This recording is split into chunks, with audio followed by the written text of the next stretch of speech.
एक सड़क हादसा, कुछ ही सेकंड और किसी का पूरा परिवार हमेशा के लिए बिखर जाता है। किसी मां की गोद सुनी हो जाती है, किसी बच्चे के सिर से पिता का साया उठ जाता है,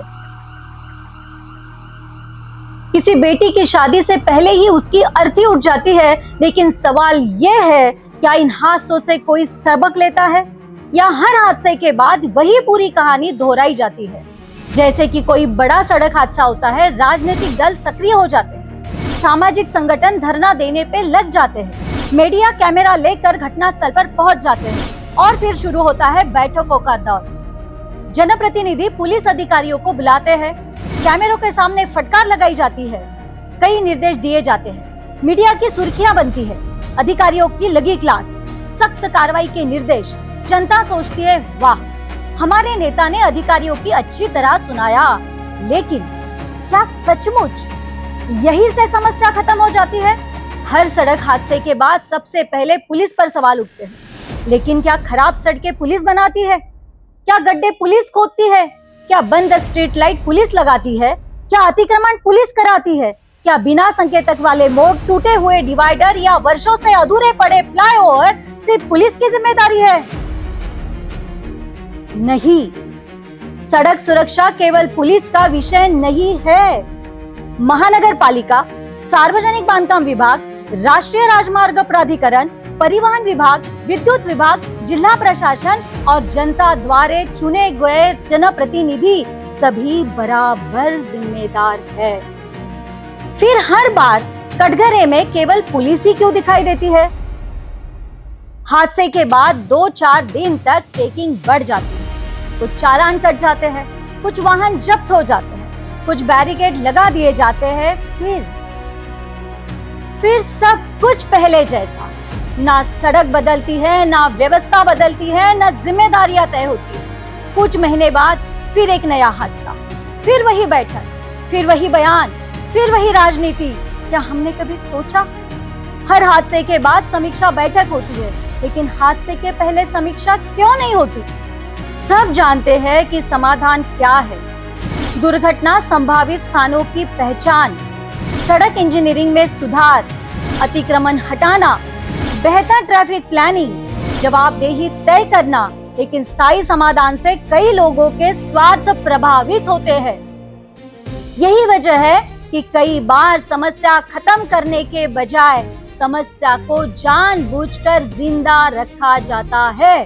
और अगर कोई ईमानदार अधिकारी व्यवस्था बदलने की कोशिश करे तो कई बार उसी व्यवस्था के लोग उसके खिलाफ खड़े हो जाते हैं, उसे बदनाम किया जाता है, फंसाने की कोशिश होती है या उसका तबादला कर दिया जाता है। यह केवल किसी एक विभाग की समस्या नहीं, यह पूरी व्यवस्था की बीमारी है।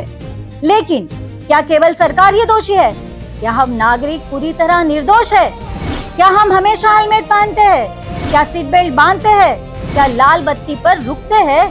क्या गलत दिशा में वाहन नहीं चलाते? क्या शराब पीकर गाड़ी नहीं चलाते? सच्चाई यह है कि सड़क सुरक्षा केवल कानून नहीं, ये संस्कार भी है, जिम्मेवारी भी है।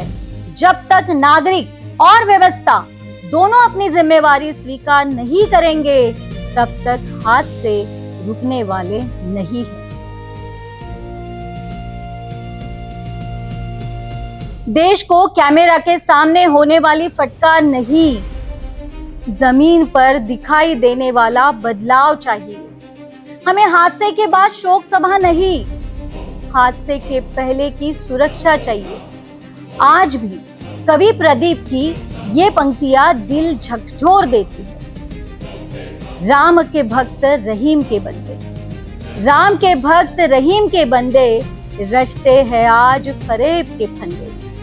कितने ये मक्कार, ये अंधे, देख लिए हैं इनके भी धंधे। इन्हीं काली करतूतों से हुआ है मुल्क मशान।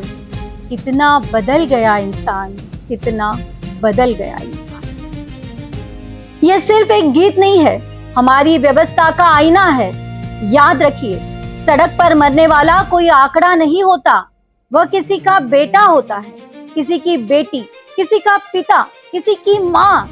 अगर आज भी हम नहीं जागे तो अगली खबर किसी अनजान परिवार की नहीं, शायद हमारे अपने घर की हो सकती है। सोचिए, क्या हम हर हादसे के बाद सिर्फ दोषी ढूंढते रहेंगे या ऐसा समाज बनाएंगे जहां हादसे होने से पहले ही उन्हें रोका जा सके? निर्णय हमें करना। यदि आपको लगता है कि सड़क सुरक्षा राजनीति का नहीं बल्कि जवाबदेही का विषय है, तो इस वीडियो को अधिक से अधिक लोगों तक पहुंचाइए। अपनी राय कमेंट में जरूर लिखिए। क्या हर सड़क हादसे के बाद सिर्फ पुलिस का दोष होना उचित है या पूरी व्यवस्था और समाज को अपनी जिम्मेदारी का स्वीकार करना चाहिए? वीडियो पसंद आया हो तो लाइक करें और सिटी न्यूज चैनल को सब्सक्राइब करें और बेल आइकॉन जरूर दबाएं। मैं फिर मिलूंगी एक और ऐसे ही सवाल के साथ जो सिर्फ खबर नहीं, समाज का आईना है। जय हिंद।